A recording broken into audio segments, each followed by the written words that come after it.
Greetings, my fellow YouTube followers and Twitter followers and everybody subscribing to my vlog channel and everything. I just want to say Happy New Year. And as a nurse, I've seen more huevos than a baseball catcher. I know, it's crazy, right? But the lovely part about being a nurse is you get to help people and make a difference in people's lives. So let's talk about the serious question of the day, saying from, let's see, her name is Liz. Ask, any more videos coming soon? Can I suggest something? What to expect the first day of clinical? I'm scared, I got mixed feelings, I got anxiety, I got fear, I get excitement. They're not Sims anymore, they're real people. Are you kidding me? Come on now, of course they're real people. So, that's a good question. I want to talk about it with everybody out there just because it's very important. I remember my first time in the clinical setting, I was scared. Yeah, ambivalent feelings. I was all over the place. Why?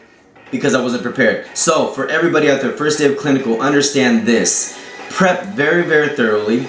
Get a patient who's got comorbidities. If you don't know what comorbidities means, go Google it. No, I'm just kidding. It means a patient who's got a different problem, like systems such as pulmonary, cardio, or musculoskeletal, anything that's got other problems. If they're diabetic, anything to do with that. So get a patient who's not going to be discharged the next day. You definitely want to get a patient that's going to be there for the next 2-3 days. Because once you prep on this patient and they leave the next day, you're screwed. Your instructor's gonna be like, are you serious? Move on to the next patient, get out of here. I gotta focus on other students who are prepared and ready to graduate from first semester because they know what's going on.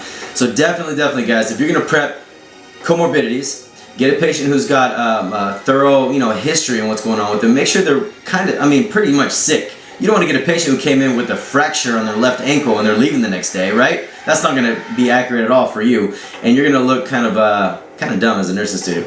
So anyway, definitely prep on the patient. Get your patho paper down. Know what's going on with the patient, why they're there, what you can do to get them better. Remember, add pi, y'all. Assess what's the diagnosis. You're going to plan. You're going to intervene or implement and evaluate. So basically, you got to follow that as a nurse. So when you do give report to your nursing instructor, you're going to know what to do.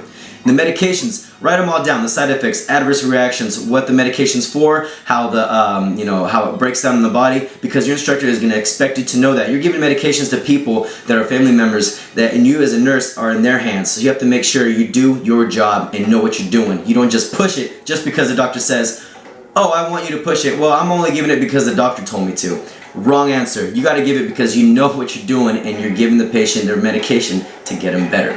So, when the instructor asks, what's this medication for? Let's just say, what's Humalog insulin? Why are you giving it to the patient? Oh, and that's when you break down, oh, their finger sticks above 150, they're receiving 2 units, you're going to recheck the blood sugar within 15-20 minutes, have to make sure they eat, you don't want them going to hypoglycemic. That's what you need to know as a nurse. You don't want to look dumb. Family asks, what's going on? I don't know. Doctor ordered this medication, I'm just giving it to them. Wrong answer, y'all. So as a nurse, you got to know what you're doing, right?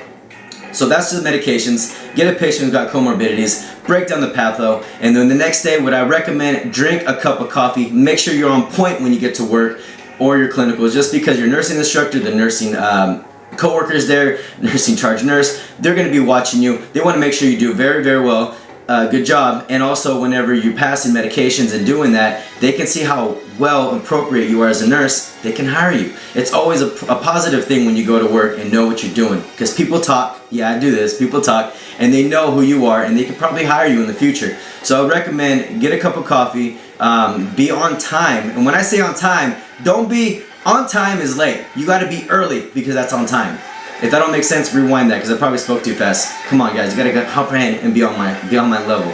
So anyway, I'm gonna break it real short and sweet, hard to beat. That's it, my fellow YouTube nurses. Don't forget, follow me on Twitter. It's YouTube Nurse. Don't forget to follow me on Instagram, Nursemendoza7, and follow me on YouTube, my fellow followers. Happy New Year's, and take care. And I will talk to you guys later. Peace.